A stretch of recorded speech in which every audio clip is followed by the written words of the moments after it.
Hello everyone, today we're going to go ahead and start reviewing. So let's go ahead and begin by recalling what we learned in Unit 1 and we'll work from there. So I'll be pausing the video to ask you guys a couple of clarifying questions, but overall this should be able to be answered with your notes. So let's go ahead and begin. So right now, one of the basic things that we need to know is finding the domain and range, along with the extrema. So maximums and mins. Okay, so I want you to go ahead and pause the video. I want you to state the domain and range given this function. Okay, while I hide these panels. Okay, awesome. So hopefully you were able to see that we have this function right here that appears to be some sort of parabola pointing downwards.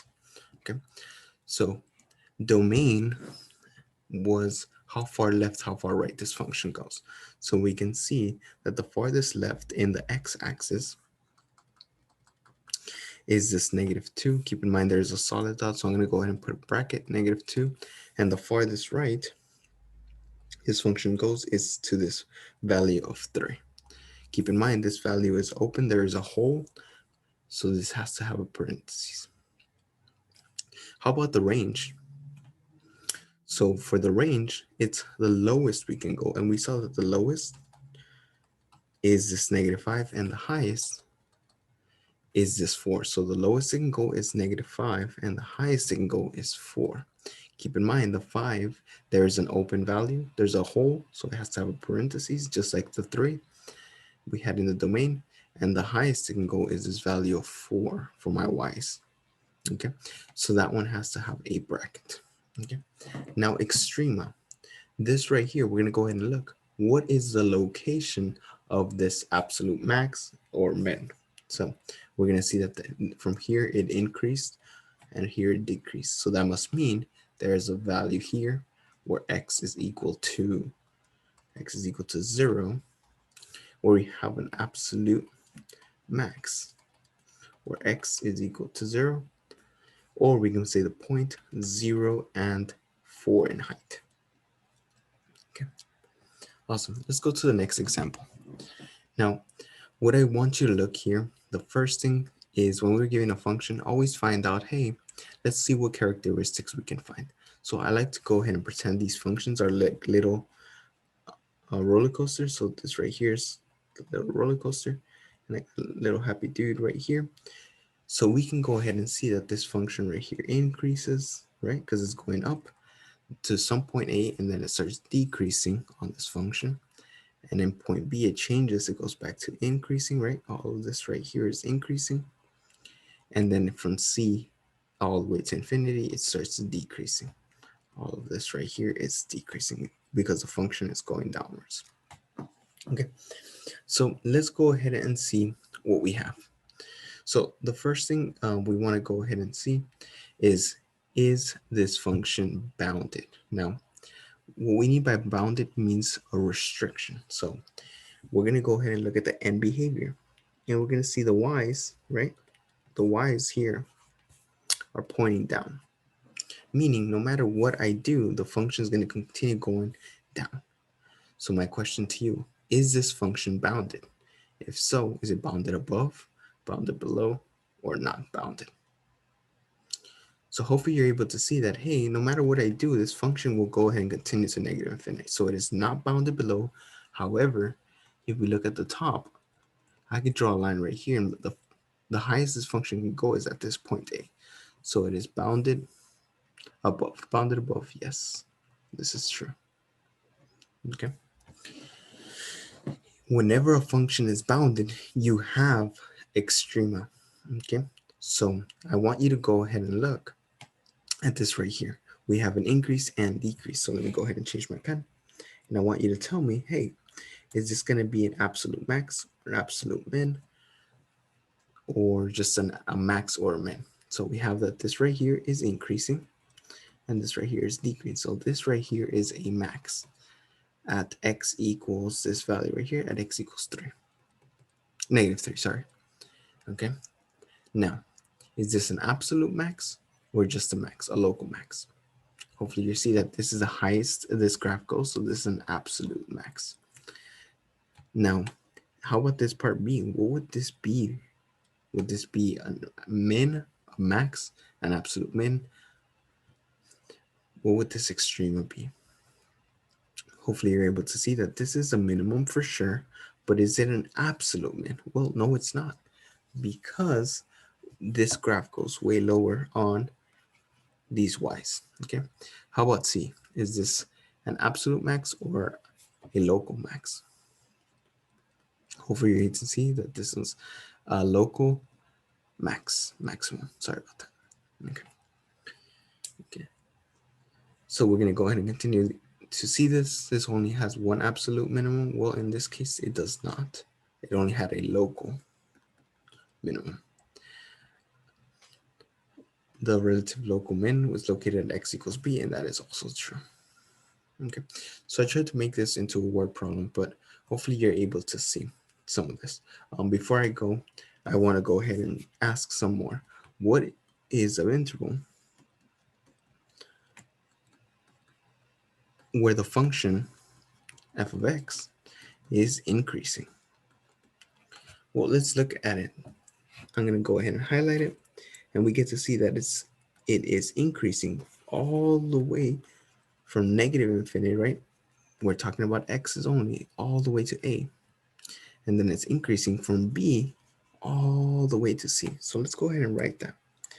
So we're gonna have that this is increasing from negative infinity,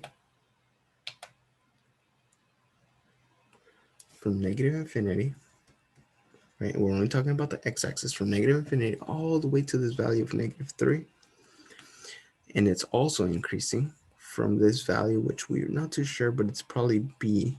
We can probably approximate it to be like 0.5 or something, all the way to this value of what appears to be 2.5, but we can call it c just to be sure. Okay.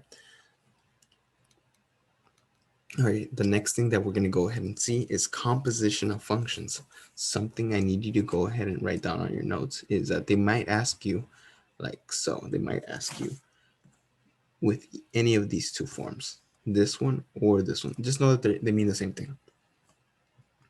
It's fog or f g of x. Now, from here, it's pretty much telling you put the x into the function g, evaluate it, and substitute it into the function of f. So let's go ahead and do that. So according to this, I get my function g of x, right, for part A. For fog, I'm going to get my function, and I'm going to replace it into the x's of my function f.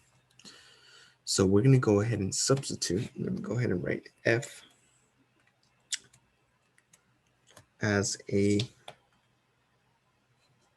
different color. So we're going to have 3 big parentheses plus 2. And inside those big parentheses, I'm going to be able to write the other function, which we know is our g of x, which is x minus 2 over 3. Okay. And we can go ahead and simplify. We got a 3 over 1. That is the same thing as 3 over 3. So we have x minus 2 plus 2, which we can simplify as x. Okay. So f fog was actually, if they would have asked us the same thing, it was g of x was all equal to x. Okay. Now we're going to go ahead and check for this composition. Now it's going to be done backwards. Now we're actually going to go ahead and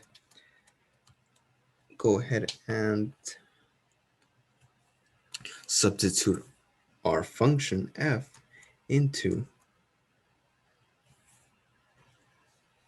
our g, into the x's of g. So go ahead and pause the video and give that one a try. So what I like to do first is I like to write the outside function, and wherever I know where the f function is going to go, I'm going to leave a big parenthesis so it can fit. Inside those big parentheses, we can write our f function, which we know f is this one right here. And that's going to replace the x, which is 3x plus 2. So we can simplify this. 3x plus 2 minus 2 over 3. So we get to see that this is going to equal to 3x over 3, which is just x for this one. Now, hopefully it doesn't confuse you on which way they ask you. They both mean the same thing. Okay, now these both equaled x. My fog and my fog of x was equal to my goff of x were both equal to x. Keep in mind that is an important property. That means that both f of x and g of x are inverses of each other, inverse functions of each other, or inverses of each other. Okay, let's go ahead and try one more. I want you to go ahead and use what you know about transformation of functions to apply these to this function right here. So pause the video and give that a try. So keep in mind there's a vertical expansion by a factor of 3. So that means something is expanding. It should be our a and translated 3 units down. So that should be our k. Okay. So I'm going to go ahead and say that this is 3x squared and 3 units down is minus 3. This is our new transformed function. Okay. Okay. Evaluating piecewise functions. Well, what we're going to go ahead and do here is we're going to go and use these values that they're asking us to evaluate. So for example, -2, and I'm going to find out in which one of these 3 functions, top, middle, or bottom, which one of these will they go ahead and simplify? Which one will they fit? So we're going to go ahead and see x, the restriction that they have, x is less than 2. So this is all the numbers. If we were to make a number line, let's go ahead and put that at 2, right? If it's less than, right, all the numbers to the less than are all numbers less than 2. So these would be all the numbers to the left. Okay, so 1, 0, -1, and so forth. So whatever's to the left is going to be evaluated as 2x plus 3. Now, the next one says if x is equal to 2, it's going to be the value of -4, no questions asked. Okay. And if the value is greater than 2, meaning it's bigger than 2, that's 3, 3, 4, and 5, it's going to be the function square root of 2x plus 1. Okay, so that's what we're going to go ahead and do. So -2, is it going to be to the left? Is it going to be exactly at 2? Or is it going to be to the right? Okay, so we're going to go ahead and see that this -2 is to the left. So we're going to go ahead and use the top function, 2x plus 3. So all I have to do is substitute 2 times -2 plus 3. So I got -4 plus 3, which gives me a -1. Okay, the next function. What will be the value of 2 given these restrictions? Is it to the left? Is it exactly? Is it to the right? And if so, which one of these 3 functions are we going to use? What will be our answer? Hopefully you're able to see that, hey, when x is equal to 2, it's exactly -4. So the answer, no matter what, is going to be -4. Alrighty, one last one. Let's go ahead and see when x is equal to 4. We're going to see that this is going to follow this restriction. X is greater than 2, so therefore it must be evaluated using this function, square root of 2x plus 1. So square root of 2 times 4 plus 1. So square root of 8 plus 1. Now keep in mind, if it's multiple choice, you're going to have to go ahead and reduce this. This goes to 2 square root of 2 plus 1. But it all depends on how I would always reduce this here. And you can do it by doing the factor tree. Square root of 8 is 4 times 2, and the square root of 4 is 2. So 2 square root of 2. Or you could just factor this out. Okay. This last one, is a little bit intimidating, but if you look at it by parts, we've already done this. So f of 1, so we can evaluate this. F of 1 would go ahead and be substituted into our top function because it is to the left of 2. So we're going to go ahead and see that this is 2 times 1 plus 3. And we can simplify 2 plus 3 is 5. Subtracted by f of 3. The value 3 is going to be on the right hand side. So we're going to use this right here. 2 times 3 plus 1 is negative square root of 6 plus 1. Okay, so we can go ahead and simplify a little bit more. It's going to be square root of 6 negative minus 1. So this is 4 minus square root of 6. Okay.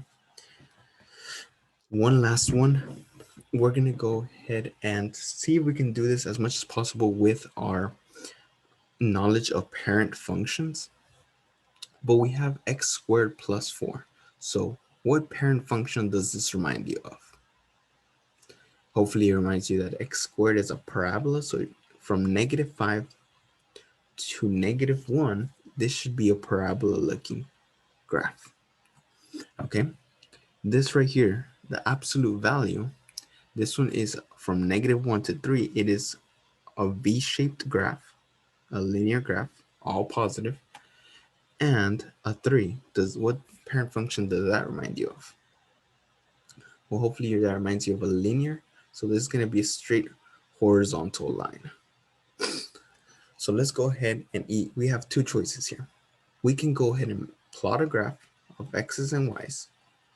But keep in mind, guys, we've learned about these parent functions. We should know how we can graph these pretty fast. Okay, so we're going to identify the values. Negative 5 is right here, all the way to negative 1. Okay, and as we're going to go ahead and try to see if we can graph this parent function. Okay, if you're struggling on doing that, guys, you can always make a little table. So right here, the values that exist between this is negative 5, negative 4, negative 3, negative 2, and negative 1, and just substituting them into the function, which is x squared plus 4. Okay. Alrighty. Okay. So we have the following. So if you were to do this just by your knowledge of parent functions, you could always see that this has been a parabola that's been shifted 4 units up. So ideally it was a parabola that was like this, and you could always make it a little axis so I can show you. So this can be something, and then 2 was 1, 2, 3, 4, and then 3 was 1, 2, all the way to 9. So it's going to be something like this.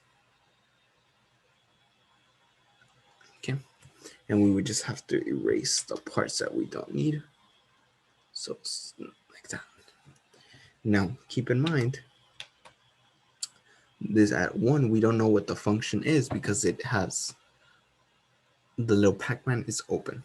Okay, all right, from negative 1 to 3, from negative 1 to 3, and I'm going to go ahead and pick a different marker. From negative 1 to 3, we have a parabola, I'm sorry, absolute value, meaning the V-shaped graph. So from negative 1 to 3, we have the parent function.